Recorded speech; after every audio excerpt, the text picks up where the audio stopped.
இன்னும் ஒரே ஒரு வாரம் தான் இருக்குது. யாரெல்லாம் இன்னும் அப்ளை பண்ணலையோ இந்த வீடியோ கடைசி வரைக்கும் பார்த்துட்டு மறக்காமல் அப்ளை பண்ணிடுங்க. எஸ்எஸ்சி ஜிடியில் 8 படைப்பிரிவுகளை கொண்டது தான் இந்த கான்ஸ்டபிள் ஜிடிக்கான வாய்ப்பு. இதில் என்னெல்லாம் அடங்கும்னு சொல்லி நீங்களே பாருங்கள்.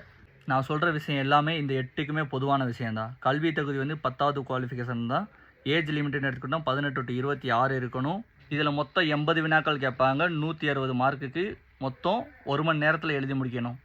இதில் ஃபிசிக்கல்னு எடுத்துக்கிட்டோன்னா 5 கிலோமீட்டர் ரன்னிங் பசங்களுக்கும் 24 நிமிஷத்தில் வரணும். 1.6 கிலோமீட்டர் ரன்னிங் வந்து பெண்களுக்கு 8.30 நிமிடத்தில் வரணும்.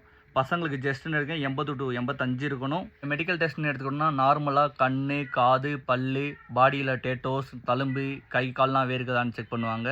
இதில் சேலரி டீட்டெயில் பார்த்தோன்னா 21,700 to 69,100 இந்த ரேஞ்சில் தான் உங்களுக்கு கீழேருந்து மேலே வரைக்கும் போயிட்டே இருக்கும். இது கூட உங்களுக்கு HRA, DA, risk allowance, extra அலோன்ஸ்லாம் உங்களுக்கு கிடைக்கும். போஸ்டிங் அப்படிங்கிற எடுத்திங்கன்னா ஆல் ஓவர் இந்தியாவில் தான். ஃபீல்டு கிடைக்கும், பீஸ் கிடைக்கும், நார்மல் ஏரியாவும் கிடைக்கும். இடத்துக்கு ஏற்ற மாதிரி வேலை தான்.